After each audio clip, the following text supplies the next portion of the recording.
ግን ማለት ነው የሉል አብርሽ ጋር መሆን ምንም ኮንፊደንስ አልሰጣትም። ከምሬን ነው የምላችሁ ቤተሰቦቼ። ምክንያቱም ሩታ ያው ልጄን እያለች አብርሽ ጋር መመላለሷ ስለማይቀር፣ ሲቀጥል ደግሞ አብርሽ ያው ሁለ ነገሩን ወደ ልጁ ስላደረገ ያ ነገር ደግሞ ለሷ ኮንፈርት አልሰጣትም። አብርሽም ያው ጣል ጣል አደረጋት ማለት ነው።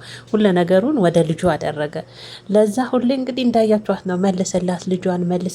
ዛሬማ ጭራሽ ባለፈ ይሄ ምስኪን የዋ ኦዲየንስ አለ ቤት ገዝቼልሃለሁ አብርሽ እስከ መቼ ነው ሩም እየቀየርክ የምትኖረው? ዛሬ ደግሞ ይሄ ነው የሄርሜላና የአቤል ታሪክ ማለት ነው። እንግዲህ ዛሬ ለልጁ አልተመቸም ብሎ ሩም ቀይሯል አብርሽ። ሩም የሚቀያይረው ስላለው ነው።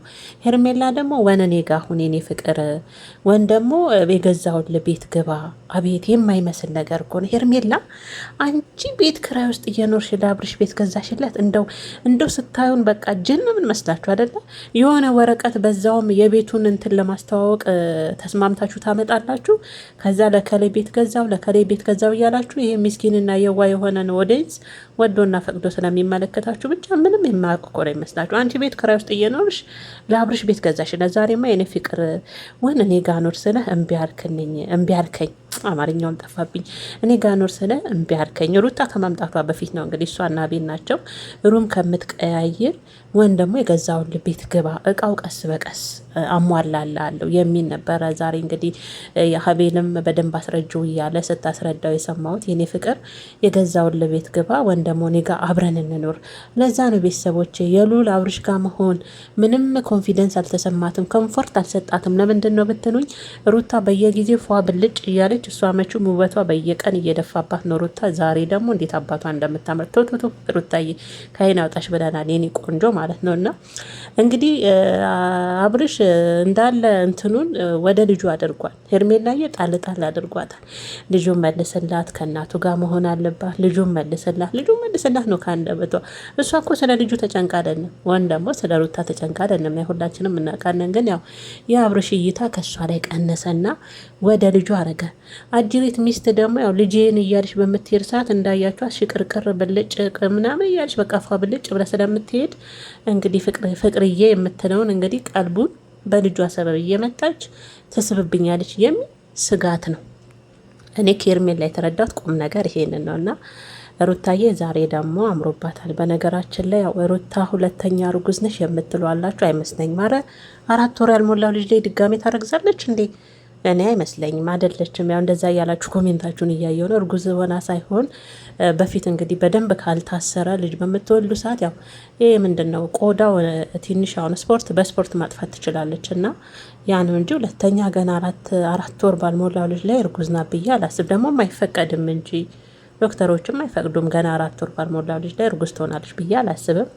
እና የሩታ ውበት እንግዲህ ያው ቀን በቀን እየጨመረ ነው። አብርሽ መቼም አቤት ሩታ አምሮባት ስትመጣ እንዴት እንደሚሻፍድ አቤት አቤት አብርሽ እኮ እንዴት እንደሚሆን ሩታ እንደምር ብሏበት ስትመጣ እንዴት እንደሚሻፍድ ቤተሰቦች ፍድፍድ እኮ ነው የሚለው። እውነቴን ነው። እና ሩታዬ እንደዚህ ፏ ብልጭ የመጨናነቅ ዛሬ ደግሞ ፍልቅልቅ ስትይ ስስቂ ሳይሽ።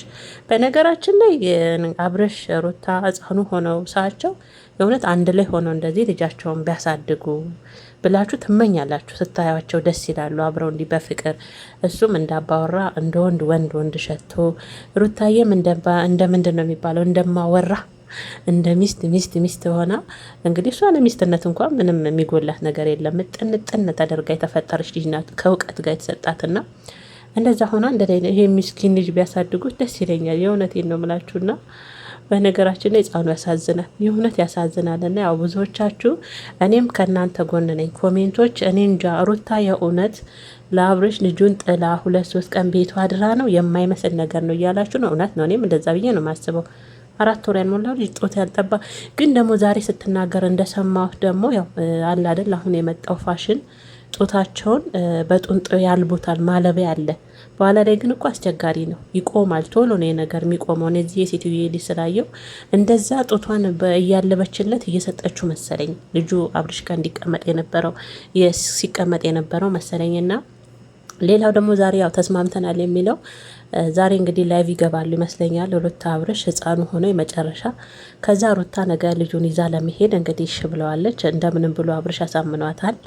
ዛሬ ላይቭ እንግባና ነገ ትሄጃለሽ ወደ ቤት እያላት ነው። አብርሽ እንግዲህ ከንባሉ እስካሁን አልሰበረም እንዲ ነገሩ እኔ እንጃ።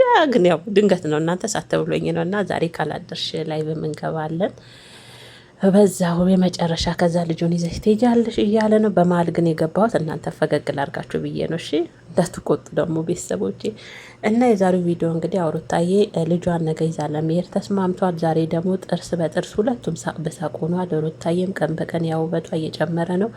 ሄርሜላ ምንም ኮንፊደንስ እየሰጣት አይደለም የሉል አብርሽ ጋር መሆን ያው ምክንያቱም ሁለ ነገሩን ሚስቱና ልጁ ይሰርቁታል በማለት ልጁን መልስለት አሁን ሩም አትቀያይር እኔ ጋር ወን ደግሞ የገዛሁል ቤት እያለች እንኳን እኛችን እቺን የዝንብ ጠንካራ እናውቃለን።